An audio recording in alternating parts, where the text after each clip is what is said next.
کوئی ضعیف روایت ہی بتا دیں کہ سیدنا ابو بکر، عمر، عثمان و علی رضی اللہ عنہم اجمعین وعلیہم السلام اجمعین، یہی اولو العزم اصحاب رسول ہیں نا، خلفائے راشدین صلی اللہ علیہ وآلہ وسلم ورضی اللہ عنہم اجمعین، تو ان کو تو کبھی کوئی دیدار اس طرح کا نصیب نہیں ہوا.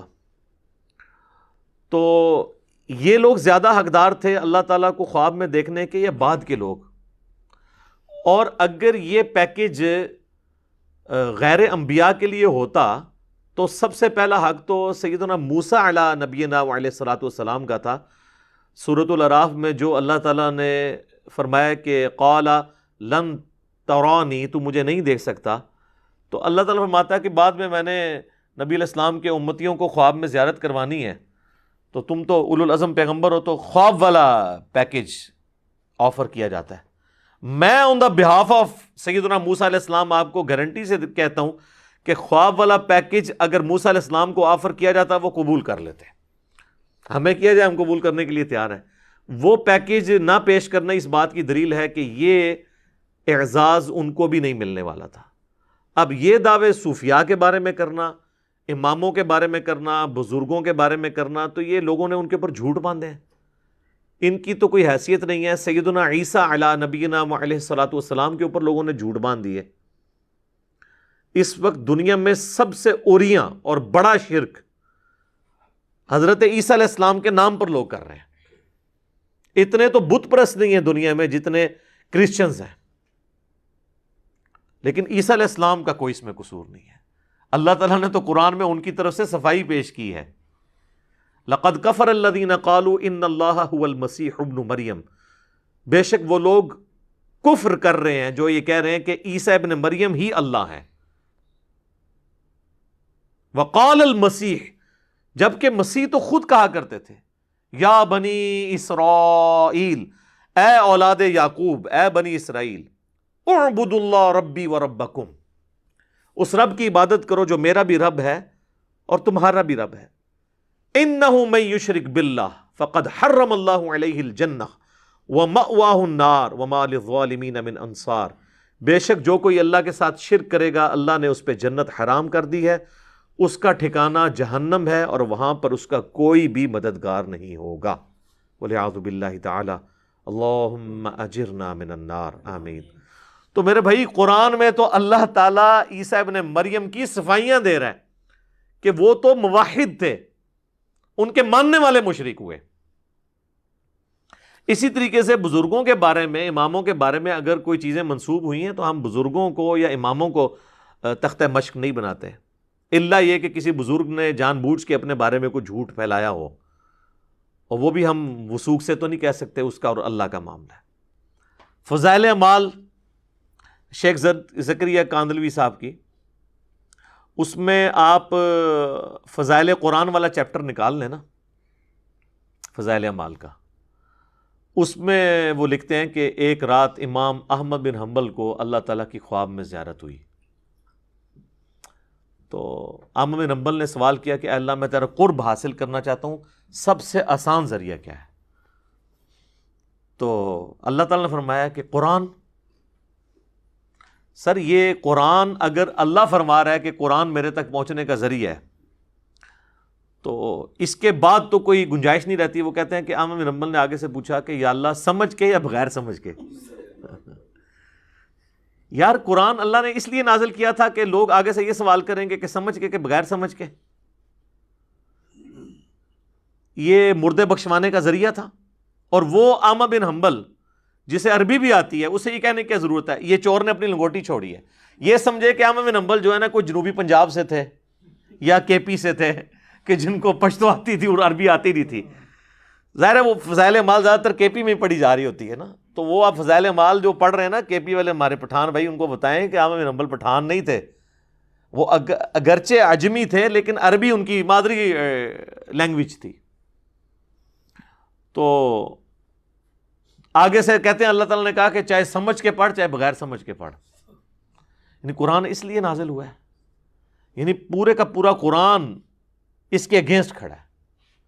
صرف سورۃ الانعام کی جو آیت نمبر 19 ہے وَأُوحِيَ إِلَيَّ هَذَا الْقُرْآنُ لِأُنذِرَكُم بِهِ وَمَن بَلَغَ، اے نبی فرما دو قرآن میں نے اس لیے نازل کیا کہ اس کے ذریعے نصیحت کرو، اے نبی تم ان کو بھی اور جس تک یہ پہنچ جائے کتاب اس کے ذریعے نصیحت کرے۔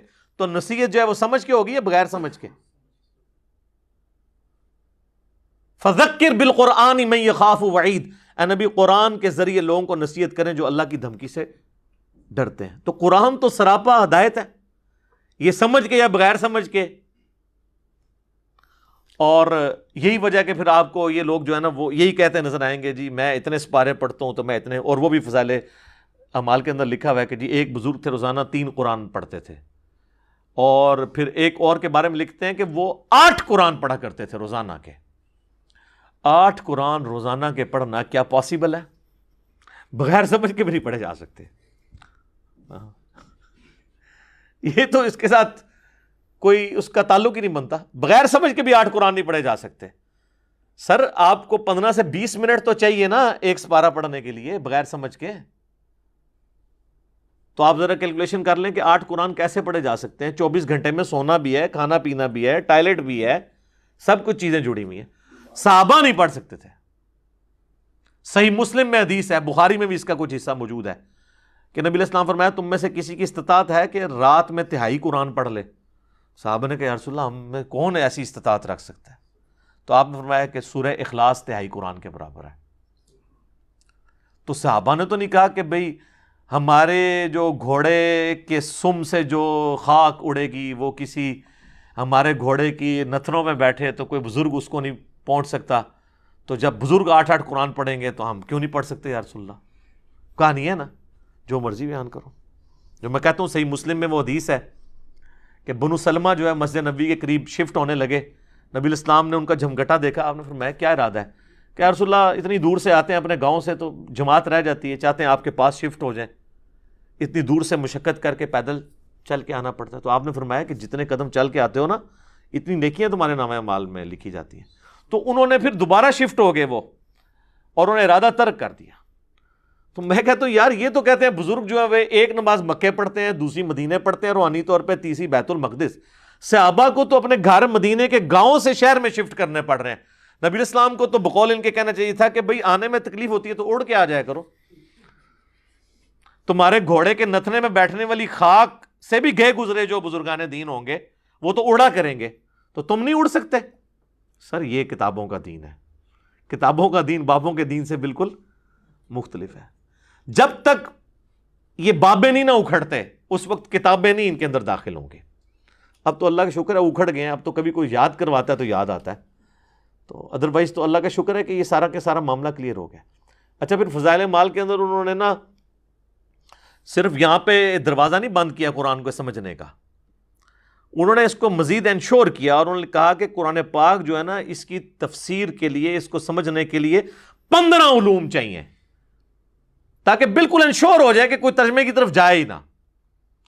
اور وہ گنواتے گنواتے 14 علوم تک جب پہنچے ہیں نا، اور جب 15واں لکھا ہے تو لکھا 15واں وحبی ہے، گاڈ گفٹڈ، کہتے ہیں اللہ کی طرف سے۔ جو ہم کہتے ہیں نا نبوت وحبی ہے، ولایت کسبی ہے، یہ 2 ٹرمز ہیں، یعنی جو آپ محنت کر کے حاصل کر سکتے ہیں اسے کہتے ہیں کسبی، یہ کسب حلال۔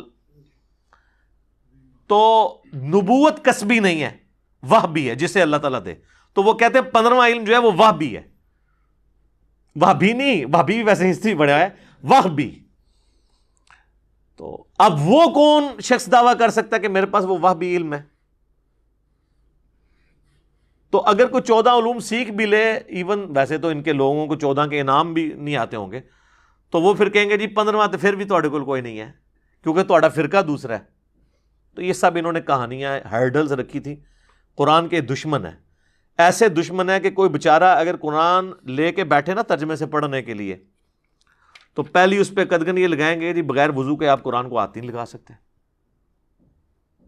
اب تو خیر ٹچ سکرین موبائل نے مسئلہ حل کر دیا ہے، وہ تو یہ بھی مانتے ہیں کہ اس کو آپ ہاتھ لگا سکتے۔ وضو کر کے کوئی بیٹھ جائے گا تو کہے کہ آپ نے ڈائریکٹ نہیں پڑھنا، کسی عالم سے جا کے پڑھنا ہے۔ عالم کے پاس جائیں گے تو وہ آگے تفسیروں کے چکر میں ڈال دے گا، وہ کہے گا جی اس کا تو ترجمہ ہے نا، یہ ترجمے میں سے ڈائریکٹ نہیں مطلب نکلنا، آپ نے جو انڈائریکٹ مطلب بھی نہیں نکلتا وہ آپ نے نکالنا ہے اس میں سے۔ جو اچھل اچھل کے ڈائریکٹ نکل رہا ہوگا نا وہ نہیں آپ نے نکالنا. مطلب